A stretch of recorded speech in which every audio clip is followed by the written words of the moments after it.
The NRM liberation struggle dates way back in the 1970s before it was concretized into a formidable guerrilla rebel group that picked guns in 1981 after a disputed 1980 presidential election in which its revolutionary leader Yoweri Kaguta Museveni had contested as a presidential candidate for Uganda Patriotic Movement and lost to UPC and DP with 1%. He alleged that the election had been rigged and threatened to pick guns to overthrow the ruling UPC government. And in January 1981, he fled to the bush with 27 guns.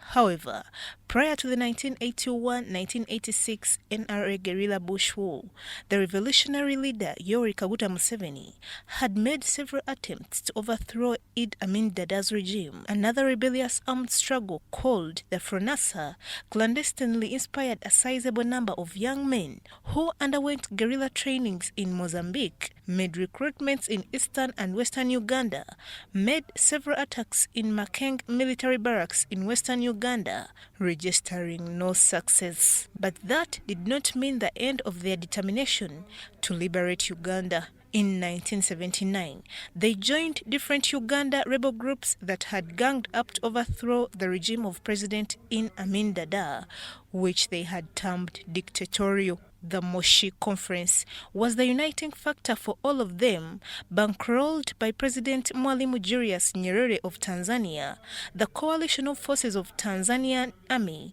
FRONASA of Museveni, and other Ugandan rebel groups and political actors overthrew Amin's alleged dictatorial government in August of 1979. We were sent by President Nyerere to come and see what was happening in Uganda. This involved the current president, Yoweri Museveni, the other ministers who were appointed then. So before they came back, there was nobody in charge except the one who was in charge of the radio, and I was one of them.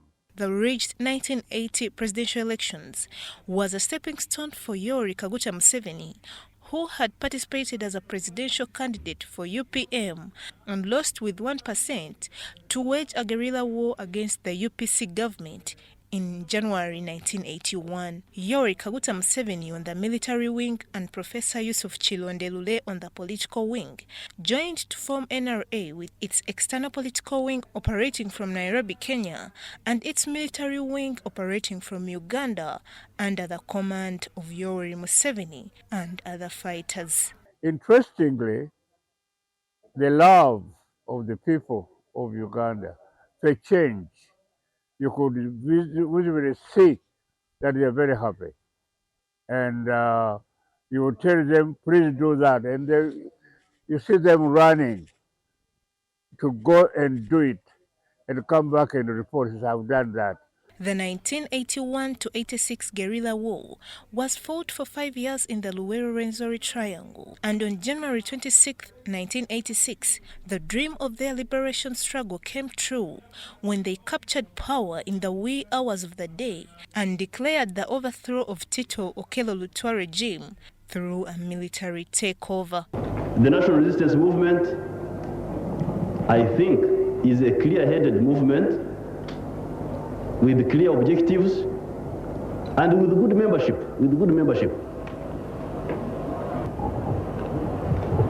I think it makes a very big difference from the situation in which we were, where the very people in power were they themselves encouraging evil instead of trying to combat evil. I think this is a slightly different situation. Prior to January 26, 1986, the country had several extrajudicial killings and imprisonment without trial. Many Ugandans disappeared at the hands of armed men and have never been traced to date. According to Robert Sebunya, a former principal press secretary to Uganda's former president and Kabaka of Uganda, the late Sir Edward Mutesa Walugembe II, the coming of the NRMA on January 26, 1986, managed to address some of these challenges by building a people-centered army, instilling discipline in the army, and setting up military court-martials to try and sentence indisciplined army officers. I think in Uganda, and I think in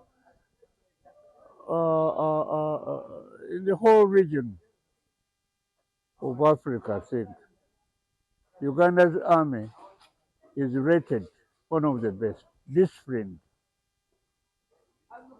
Okay, there may be other things that the army do, but sometimes they are instructed to do act like that. Sebunya reveals that the rule offered latitude to military men to subject civilians to painful torture. The role of the judiciary was nearly non-existent. But you'll find a soldier, as I said earlier, he will say, "How are you, sir? How are you, madam?" You walk by, and then you move. You will not be scared. He said, "Hey, those people, let's hide." No. So that is another uh, important point brought about in the 39 years of Museveni. The abolition of monarchies in 1967 affected many cultural institutions. However, the return of cultural institutions was another transformation that gave the NRM an edge over the previous regimes. People who believed in their cultural institutions felt more liberated when monarchies were returned. Kingdoms now is also an asset. And to me, I thank the president for having insisted that in the reestablishment of the kingdom, Uganda will benefit much, much more in terms of maintaining peace, in terms of economic growth, which is now visible. There is no leader who took over where kingdoms were abolished in the whole world, where kingdoms were abolished and reinstated. It is only Uganda. It's only Museveni who has done that. And I think it should even go in the Guinness of Records.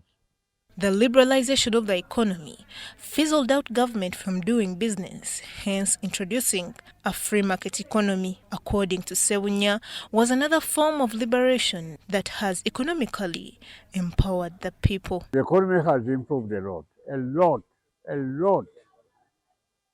Industrialization has come up. I think President Museveni has tried his best to invite industries to invest in Uganda. And I think we will continue. That is determined by the fact, an important component that which is security. Security is important. You cannot invest in a country where there is fighting. You can't. Nobody will bring his money and put it in here when people are just shooting everybody around. You will scare the investor, then go back. But security has been important. And I think Museveni's controlled the army, the discipline he has instilled in the army forces. What about the ordinary person? Eh? Has the ordinary person benefited? How do you compare Ugandans during Amin's time? Obote's time and Museveni's time. Were they better off during Obote and Amin than they are with Museveni? I think the answer to me is that they are better off with Museveni than Amin and Obote. Image of Uganda outside Uganda. Sports, education, scholars, professors, we are everywhere. And Uganda's name is shining.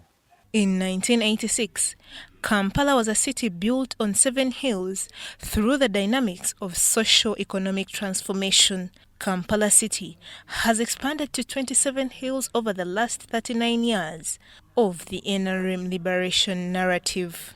Cayenne Faith, Jamil Sekaja.